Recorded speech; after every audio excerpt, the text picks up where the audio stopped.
One of the biggest video game news items dropped today, and we all had to get together to talk about it on Mediavania, where we talk about all things pop culture. And my name is Marty. I'm Matt. I'm Nick. Matt, what happened today that shook the video game world?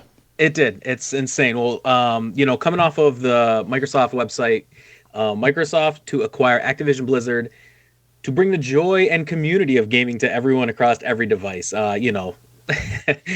That's their main headline. Obviously spruced up a little bit, but Microsoft is buying out Activision Blizzard. Let me go through the article here real quick.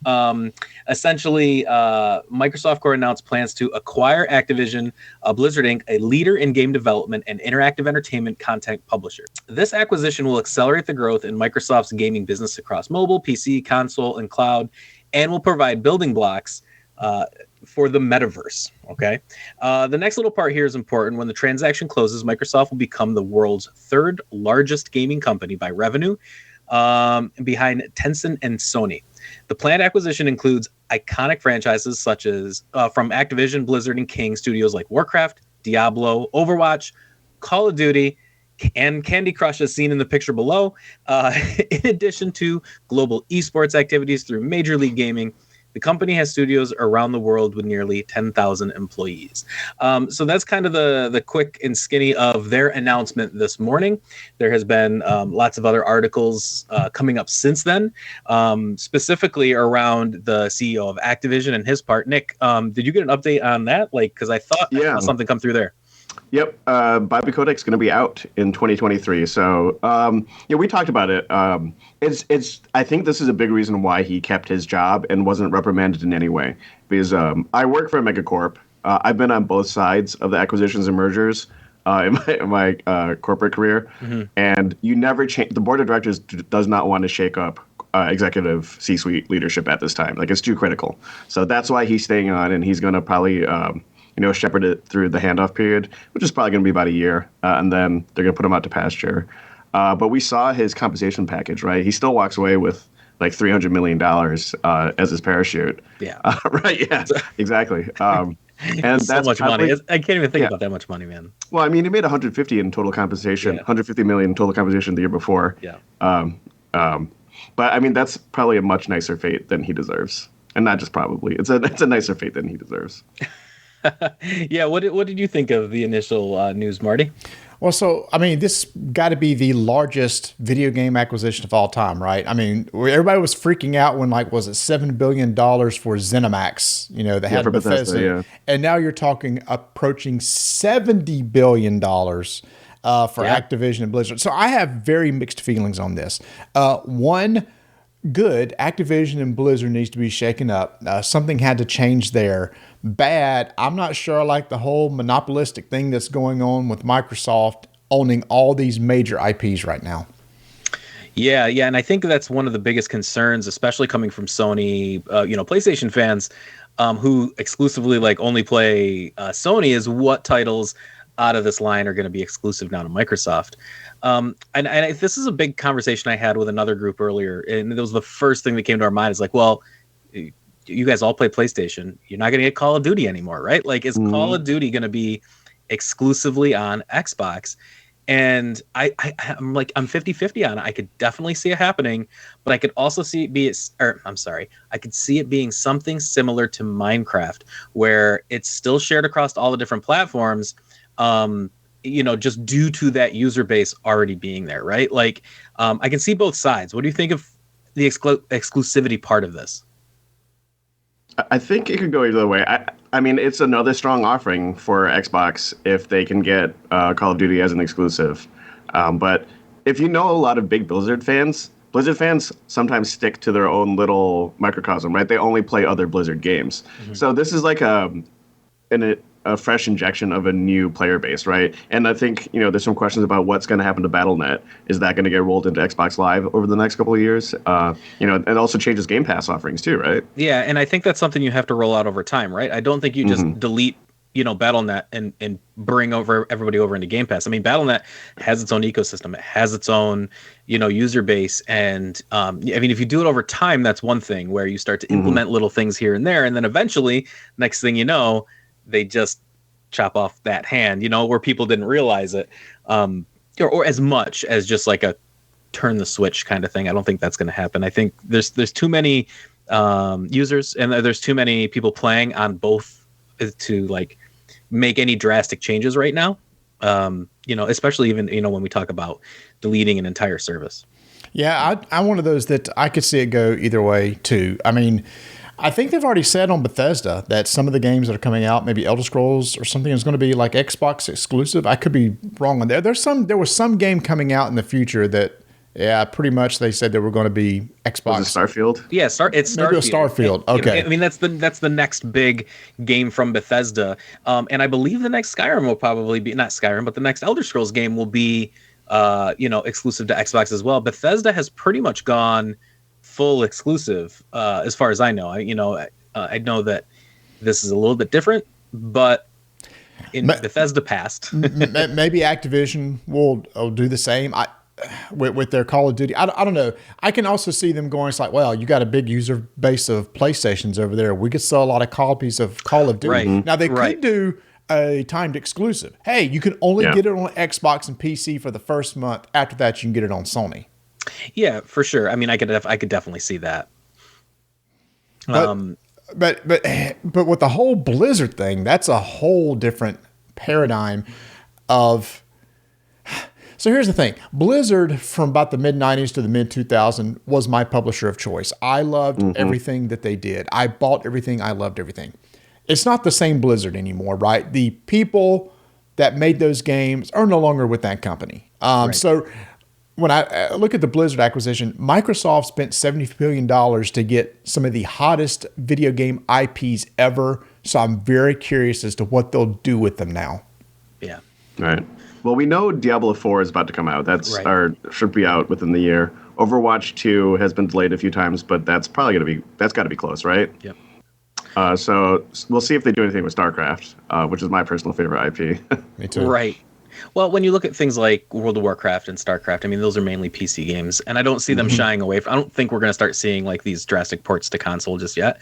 Like, I'm not sure we'll, just because of Microsoft buying this, that we'll see World of Warcraft console edition, next year. That might be interesting because Final Fantasy XIV's on PlayStation. Yeah, I mean, and it does it well too, right? Like the controller support for Final Fantasy XIV is really good, but World of Warcraft was never really, intended with that. I mean, obviously it could be moved over to that, but I think that I think Diablo 4 is a much more good possibility for an Xbox exclusive, as well as Overwatch 2. I think both of those games are like perfect for them saying these are going to be day one Game Pass, on Xbox. It's the things like for me it's the things like Call of Duty that just there's so many people playing it on PlayStation. I just don't think you cut that off. But it could happen. I think I'm more or less saying that it absolutely could happen. I'm not sure if it's going to. So we can't also forget the other things they got King. So Microsoft just now jumped into the mobile space big time with Candy Crush, which was a big thing for them. I don't know if they had any other big mobile game in there. Don't they own PopCap too? Or they did at one point? So they had Bejeweled and stuff, right? Okay. Oh, no, I'm sorry. EA owns PopCap now, but at one point they had Bejeweled. Okay. So anyway, don't overlook Candy Crush. So it's still a big deal to just a general population. And I'm also the esports stuff. So this gives them a foothold into esports. And obviously with Blizzard, there's a big esports community there with Overwatch and what used to be StarCraft. I don't know that's really there anymore. So it's not just Activision and Blizzard. With King, they got some other stuff to add to their portfolio also. Yep. Yeah, and I think those things are just going to continue to, bring back their investment, right? Like they're just going to continue to, whether they change that stuff or not. I mean, Candy Crush continues to really bring in so much money, that even just Candy Crush alone, right? Like is a huge, revenue generator right there. But yeah, it's gut reaction this morning. I think I was just like, oh man, they keep buying. It felt like a Disney move, right? Like it felt like one of those things where, I mean, because it's more on that level. Like them buying Bethesda was like, whoa, that's expensive for a game studio. This is like Disney money that they're like Disney buying Marvel. Yeah, right. And Star how Wars. How much did Disney buy Marvel for? I don't even know, but it's got to be. They bought it for pennies on the dollar. Oh, okay. Yeah. So let's wrap this up with this. It is now 2024. The merger's gone through and everything. What's your predictions? What do you think the landscape will look like? Will it be drastically different than what we see today, or will it be pretty much, as normal as what you would expect it to have been? For me, I think this is all still like Microsoft wanting people on Game Pass, right? They want to be Netflix. They're close. This is a big step forward. And I don't think they care about consoles as much anymore. I think they just want people to be able to play games from Game Pass, from their service, wherever they are, whether it be on PC or anything else with their cloud gaming. Now it's like there's multiple ways to get into these games and play them. So I think in a few years, I mean, obviously they want all new games, the way they are now in Game Pass, but just even more so, like everybody is playing in one spot because all the games are just there and we're just paying a monthly fee for them. Yep. I absolutely see this as a huge win for Microsoft. We talked about, the IPs, but also, we touched on the user base, the people who live in the Battle.net ecosystem kind of primarily. So you just added millions and millions of users. And from an IT perspective, like they're not going to want to maintain fragmented user base. So, I mean, a lot of people are like, no, they'll never fold Battle.net in, but it's coming. It might not happen right away, but it's going to happen. What about you? By 2020, maybe. And for me, I wonder if I wonder if Sony is shaking in their boots right now. I mean, Sony has amazing exclusives, and maybe they'll feel like, well, we'll still be fine with that. But if it's 2024, I agree. I think it's more about the ecosystem. Game Pass is, I think, where they make the most money, not on hardware. I think it's really interesting to how popular the Xbox Series S is, which is without the drive. And I think the acceptance of that piece of hardware is telling Microsoft, okay, people are willing to download and stream. And the value of the X Pass, for $10 a month, if you just pay PC only, how can you not get it with everything that's coming to it?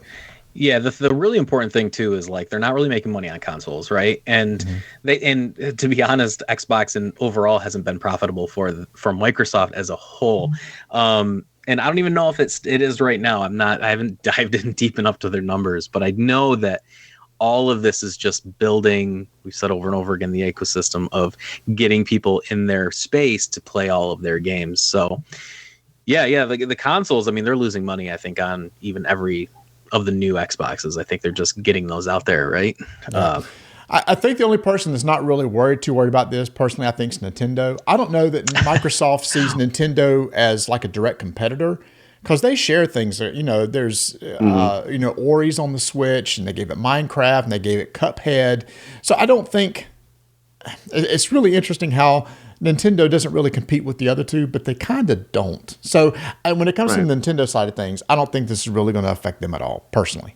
Yeah, they always do their own thing. Nintendo always has their own first-person titles that they like almost exclusively rely on. So yeah, I think they're off in their own bubble, which is fine.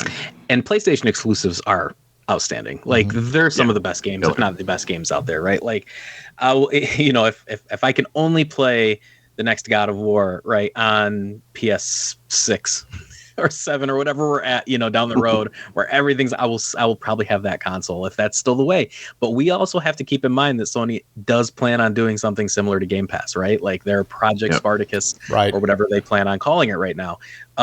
They have a plan for this. Are they going to be too late? But it doesn't, I don't know if it matters if they're too late, because again, if they have their exclusives in one spot, their fans are going to want to play those games. I'm one of them. I want to play those games.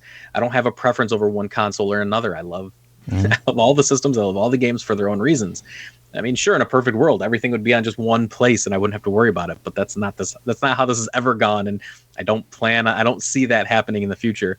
But yeah, I mean, Sony's going to compete until they can, right? Like, so we'll see what Spartacus does. And kind of go from there, right? Yeah. So that's our thoughts on this subject. Let us know what you think. Let us know in the comments. Are you happy about this acquisition from Microsoft? Are you kind of worried about it? What are your concerns? And if you like what you heard, please give us a thumbs up, give us a subscribe, And as always, we'll be back with some more reviews, news, and any other thing in pop culture. So everyone, thanks for checking it out. Thanks.